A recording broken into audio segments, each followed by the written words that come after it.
Hello and welcome to Moksha Mukti Talks. This talk is continuation of talks from this afternoon's talk at the Hilltop Spirit Falls Greyhawk Subdivision in Frisco, Texas. So this is actually weekly talks that's been going on for last 3 and 4 weeks. We have one more talks coming up on June the 13th. We will be out of town on June the 20th. So I won't be able to give talks on June the 20th. Then we'll resume back on June 27th. But the next talk is on June 13th. Same place on the Hilltop, Spirit Falls Greyhawk Subdivision, Frisco, Texas, at 3:15 p.m. Central Time, and I will be posting the conference phone number and the passcode, and we have I think 100 lines available. So if you're out of town and cannot make it, you are welcome to call that number to listen and ask questions. So it was a beautiful day today. Finally, there was no rain in Texas. What we call "Yeehaw" is the expression to describe the beautiful day. It was 90 degrees, and I was giving talks underneath the pavilion, and the wind was breezing coolly, so the weather was just perfect. It was a little bit hot outside, but underneath the pavilion with the wind blowing everything, it was just a perfect day to be outside and be able to give talks on a day like this. And basically today's talk was about two things, right? We just want to separate two things. So one is conditioned mind and the other one is natural mind. One is conditioned thought, one is natural thought. One is conditioned world, one is natural world. So basically conditioned versus natural.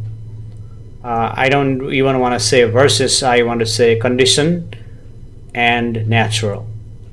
Actually, we're not competing against each other. We're not against each other, but we're just pointing the fact that there is a conditioned world and there is a natural world, right? And to function in the society, we need conditioned world. We need to condition the mind to function in the society.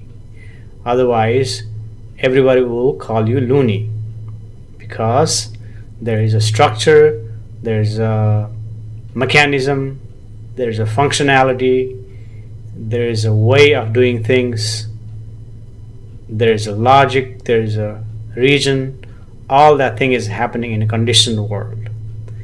And the natural world is functioning on its own. In there also some sort of structure, some sort of hierarchy, some sort of functionality, some sort of mechanism is taking place. And this I gave you example I think in the last week talks about the ants living under the ground. They are structured, they are functioning efficiently, organized, very effectively. So even the ants whose thought is not conditioned, it's a natural thought, they are able to organize themselves and live structurally and functionally. So that's the natural thought, and we human also have that thought, but something happened during our existence here on the planet due to mutation of the nature. This condition occurred, right? And this is not our fault.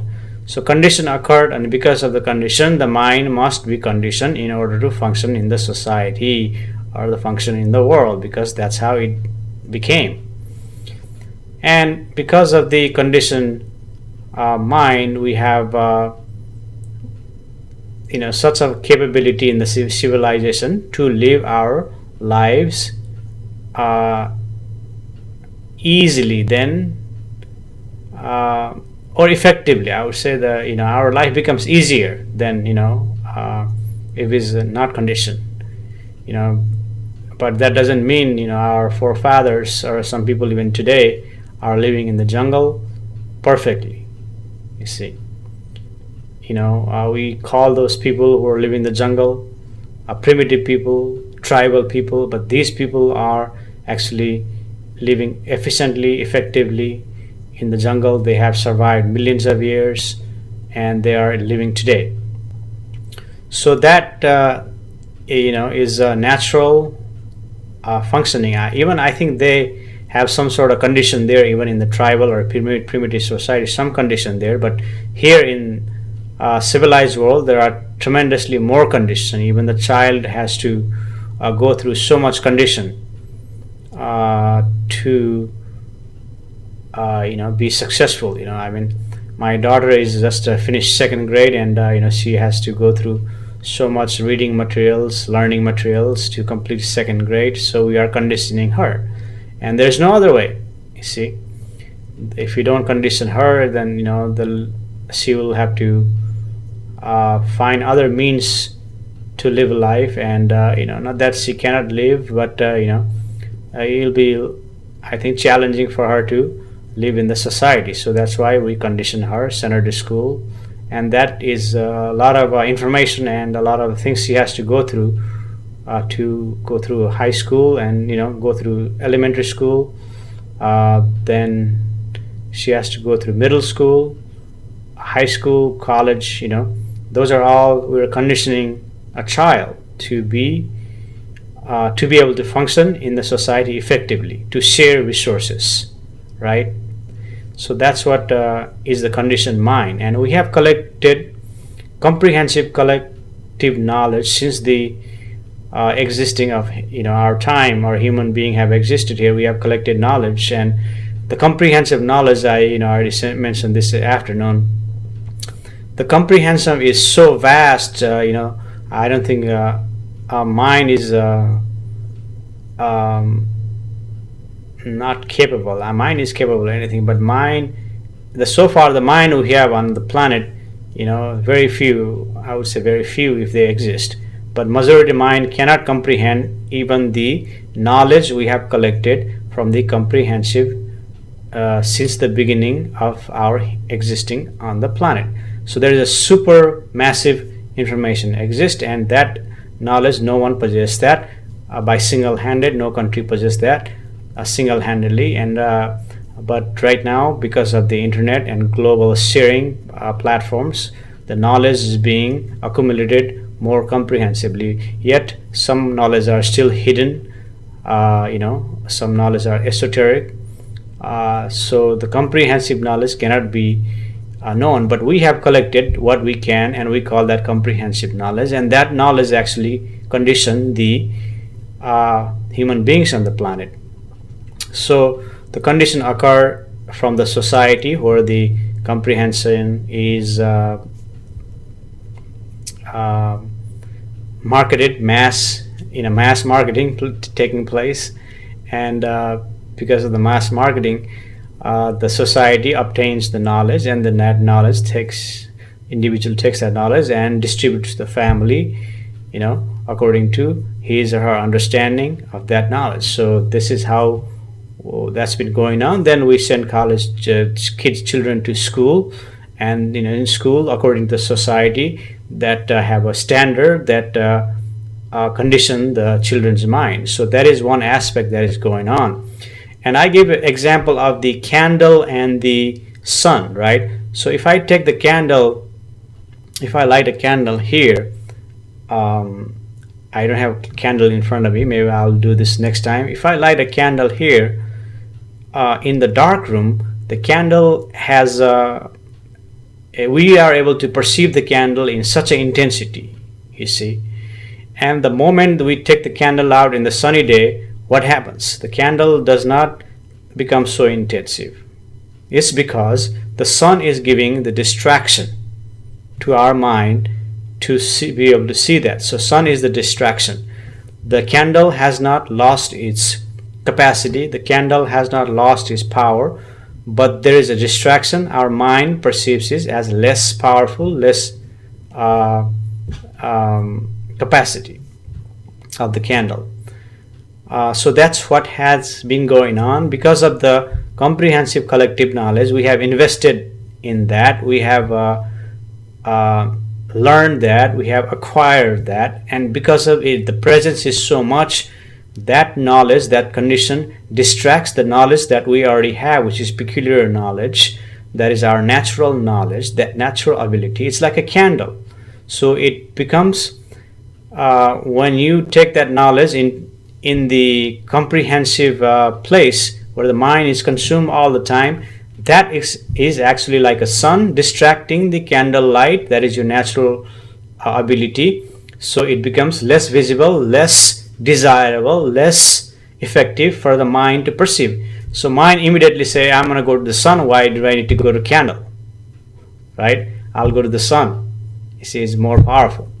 So that's what is been going on. But there is a subtlety there in the natural ability we have. The subtlety there that we can go into deeper, that can tap many things.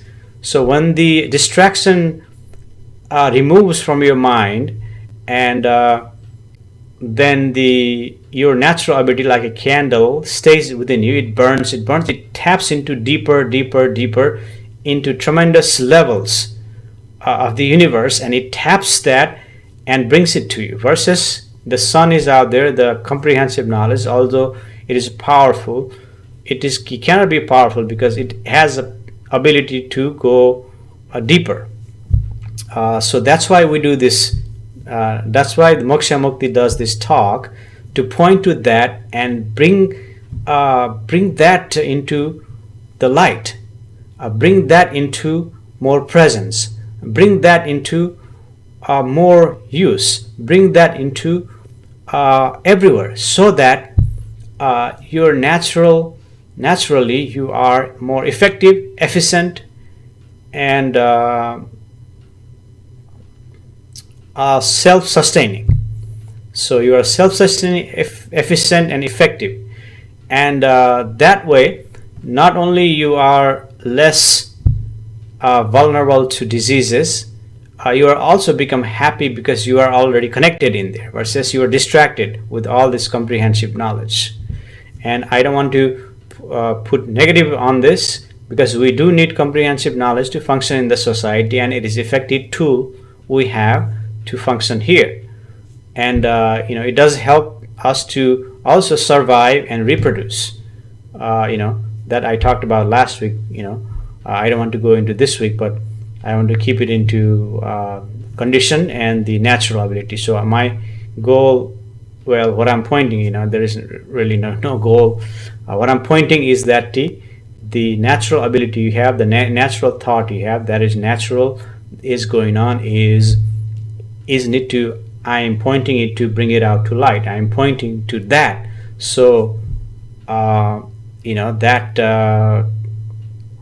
can be experienced, that can be realized, that can be recognized. Well, not realized, but that can be recognized and experienced, right? So that's the whole purpose of giving this talk, to pointing to that, and so that you can experience that, you can recognize that.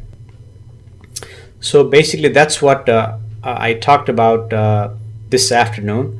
And for next week, I haven't really picked out a topic. I am expecting some questions from callers and viewers. So if you're watching, you're listening in, send some questions, so that I can talk about relating to your questions, versus I'm just giving all these topics, which is not bad. But if you have a question, then I am talking to you directly, experience direct connection with you. So that would be more effective. So if you have questions, do email me, send them in my inbox, if you're on Facebook, or you can give me a call, or call on the conference, just like you saw on the video earlier, so that I can answer the questions. I can point you to whatever you have blockage, or whatever you are obstruction, or question. So that's all for now. And next week, June 13th at 3:15 Central Time, I will give talks again. So see you next time.